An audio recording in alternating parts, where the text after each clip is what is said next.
Hi, this is Scott Garibay, and today I'm going to be talking about The Crucible. And so The Crucible is a movie that just dropped on Netflix. It's from the 90s, and it starred Winona Ryder and Daniel Day-Lewis. They do a phenomenal job of acting in this. This is definitely a 5-star film. Really liked it, 5 out of 5 stars. Really liked it. I like the pacing. I like the acting.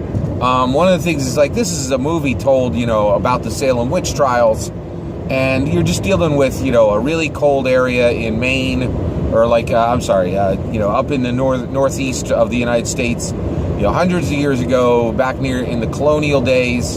And so that should be a stark, uninteresting setting, in my opinion. There's no laser guns, there's no monsters, but the reality is this is a very, very compelling film. And so it stands on the writing of Arthur Miller, and he was writing a story about the Salem witch trials, but a lot of people believe that, what the story is really about is the communism hunts in the 1950s, right? So it was just an excellent movie. One of the reasons why I watched it was I'd watched Stranger Days and just saw what an incredible actress Winona Ryder is. And so I was in the mood to, just to see more Winona Ryder films. My daughter Autumn watched this movie as well. And, and she watched this movie for one reason. The SNL skit, the Saturday Night Live skit, Crucible Cast Party. So she didn't really know what the Crucible was. So she came to this and watched it. And she had also watched Stranger Days, and she was very unimpressed with Stranger Days, which I totally get. Like, you're not going to be enamored with a show, if you're 16 years old, or 17 now, I think. You're not really going to, you're not going to really know what, you're not going to be enamored with something that highlights all the awesomeness of the 80s, right? So, now, The Crucible this movie was really fascinating. So you have Abigail, Winona Ryder's character. You have Goody Proctor, who is the wife of John Proctor, and you have John Proctor, right? And so John Proctor has, strayed from his wife and was with Abigail for a short time. And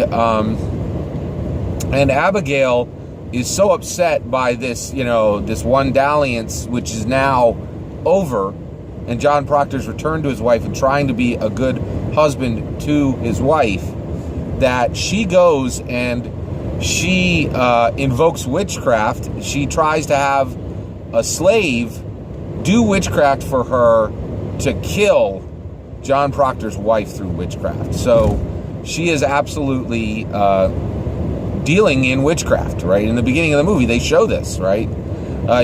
She takes blood out of literally a cauldron, smeared her on her face.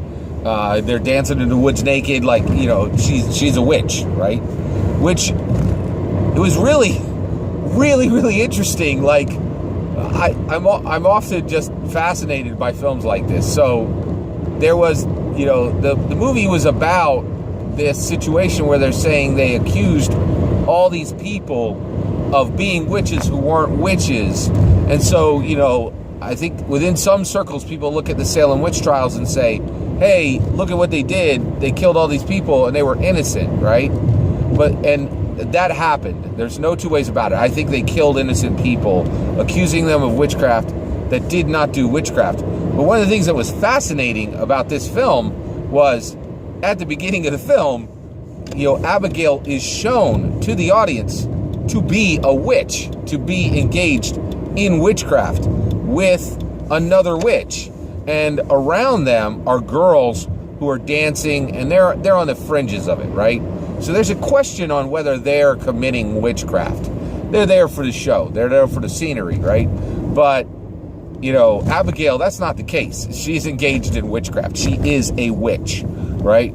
So one of the things that's interesting is a lot of times, so that states, especially in this film, The Crucible, that there were witches in Salem, right? So that while the witch hunt was conducted incorrectly, right, and that people got caught up who were not engaged in witchcraft, and that was unfair to them when they were accused of witchcraft and killed for being witches when they had not engaged in witchcraft. The movie was also saying there were witches there, right? And the thing I think is really interesting about that is, if this is an allegory for, for what happened with the communists in the 50s and the whole McCarthy hearings and all that kind of thing, that means I think the movie was right. I think there were absolutely witches in Salem. And I also think, there were absolutely communist spies in America, right? That seems pretty clear, right? And so, and especially now when we can look back and there's, we have records from Moscow talking about how they were, absolutely supporting the rise of communism within America through dissidents that were either sent here or that were here, and then they were just supporting them. So very, very interesting film. The film was really fascinating, really made me think a lot just about the McCarthy trials, made me think about the Salem witch trials. And it's really interesting. I guess this is a fiction story about about two real events. The Salem witch trial is real, and the McCarthy trials were real, right? And and one of the things that I think is interesting is it is really sad. I mean, it was very sad what happened there. And so, as an evangelical Christian, my takeaway from this is, one, we need to be very careful as we look for the work of the devil in our own lives, right? And really, that's one of the other things. Is the problems with the Salem witch trials was accusing people, right? And basically, if people had just kind of turned to themselves, things would have been much better, right? If they had just said, "Hey, I'm going to deal with the sin in my own life. I'm going to try to stamp out the problems that I actually encounter here," things would have been much better. This is a great film. It's on Netflix. It just dropped on Netflix.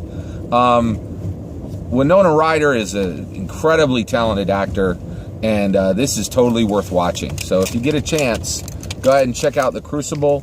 Daniel Day-Lewis's work in this movie is top-notch. You can see why he has so much respect as an actor, and you can see him building his chops for There Will Be Blood in this. Take care.